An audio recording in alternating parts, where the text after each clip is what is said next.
Hello friends, welcome to Shammu's kitchen. ఈరోజు special బోటీ fry అండి. చాలా సింపుల్గా చాలా టేస్టీగా ప్రిపేర్ చేసుకోవచ్చు. ఇది రైస్తో కానివ్వండి, రోటీస్, చపాతీస్ ఎందులోకైనా సరే చాలా బాగుంటుంది. సింపుల్గా కూడా ప్రిపేర్ చేసుకోవచ్చు. ప్రిపేర్ చేసుకోవడానికి ఇక్కడ నేను బోటీని ఇది దగ్గరగా 1/2 kg వరకు ఉంటుందండి. శుభ్రం చేసుకొని తీసుకున్నాను. ఇది శుభ్రం చేసుకున్న బోటీని బాయిల్ చేసుకోవాలి. బాయిల్ చేసుకున్న తర్వాత వాటర్ అంతా డ్రైన్ చేసేసి తీసుకున్నానండి. తీసుకొని ఇప్పుడు బాయిల్ చేసుకున్న బోటీని కుక్కర్లోకి ట్రాన్స్ఫర్ చేసుకోవాలి. ఇప్పుడు ఇందులోకి 1/2 టీ స్పూన్ పసుపు, 1.5 టీ స్పూన్ కారం, 2 టీ స్పూన్స్ అల్లం వెల్లుల్లి పేస్ట్ యాడ్ చేసుకోవాలి. అలాగే రుచికి సరిపడా సాల్ట్ కూడా యాడ్ చేసేసుకొని ఇందులోకి మాకు సరిపడా వాటర్ యాడ్ చేసుకోవాలండి. యాడ్ చేసి మొత్తం ఒకసారి బాగా కలిపేసుకొని 3 to 4 విజిల్స్ వచ్చే వరకు కుక్ చేసుకోవాలి.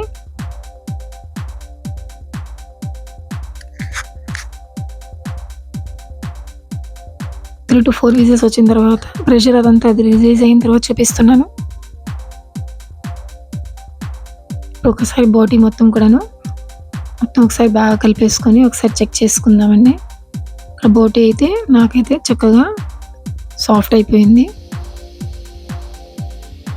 ఇప్పుడు బోటీ పక్కన పెట్టేసుకొని ఇప్పుడు స్టవ్ ఆన్ చేసుకొని స్టవ్ మీదకి ఒక కడాయి తీసుకోవాలి. కడాయిలోకి 2 టేబుల్ స్పూన్స్ ఆయిల్ యాడ్ చేసుకోవాలండి.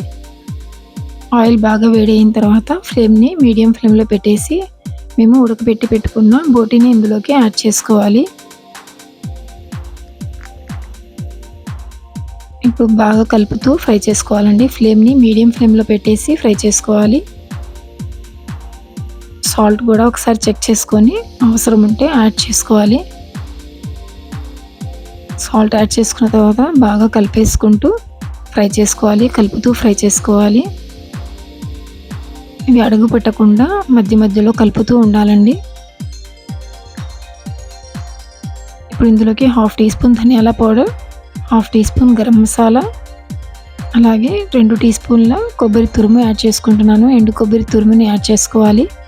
యాడ్ చేసుకొని ఇవన్నీ కూడా బాగా కలుపుకోవాలండి. బోటీ పీసెస్కి అన్నీ పట్టేలాగా కలుపుతూ ఫ్రై చేసుకోవాలి. ఫ్లేమ్ని మీడియం ఫ్లేమ్లో పెట్టి మాత్రమే ఫ్రై చేసుకోవాలి. మధ్య మధ్యలో కలుపుతూ ఆయిల్ సపరేట్ అయ్యే వరకు కలుపుతూ ఫ్రై చేసుకోవాలి. ఇలా కొంచెం ఆయిల్ సపరేట్ అవుతుంది అన్నప్పుడు ఇందులోకి 4 పచ్చిమిర్చి, అలాగే కొన్ని కరివేపాకుని వేసుకోవాలి. నేను పచ్చిమిర్చిని స్లైసెస్గా కట్ చేసి యాడ్ చేసుకున్నానండి. యాడ్ చేసుకున్న తర్వాత ఇదంతా బాగా కలుపుతూ ఫ్రై చేసుకోవాలి. బోటీ ఫ్రైలోకి పచ్చిమిర్చి ఫ్లేవర్ చాలా బాగుంటుంది. ఇవన్నీ కూడా బాగా కలుపుతూ ఫ్రై చేసుకోవాలండి. 3 to 4 మినిట్స్ వరకు ఇలా ఫ్రై చేసుకోవాలి. మధ్య మధ్యలో కలుపుతూ ఉండాలి, లేకపోతే అడుగు పట్టేస్తుందండి.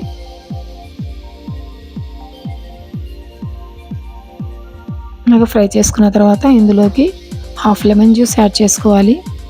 లాస్ట్లో 1/2 లెమన్ జ్యూస్ని యాడ్ చేసేసుకొని ఒకసారి బాగా కలిపేసుకోవాలి. కలిపేసుకున్న తర్వాత ఇదంతా కూడా మంచిగా కలుపుతూ 3 to 4 మినిట్స్ వరకు ఫ్రై చేసుకోవాలి.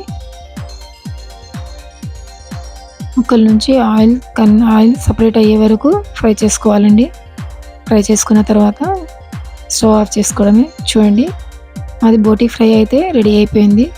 ఎంతో టేస్టీగా ఉండే బోటీ ఫ్రై రెడీ అయిపోయిందండి. ఇప్పుడు ఇది వేడిగా బౌల్లోకి ట్రాన్స్ఫర్ చేసుకొని సర్వ్ చేసుకోవచ్చు.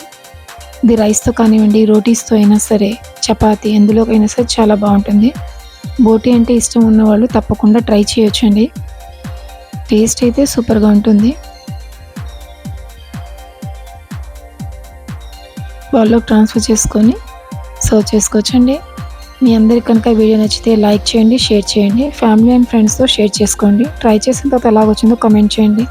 ఇలాంటి మరిన్ని సింపుల్ అండ్ ఈజీ రెసిపీస్ కోసం మా ఛానల్ని సబ్స్క్రైబ్ చేసుకోండి. Thank you.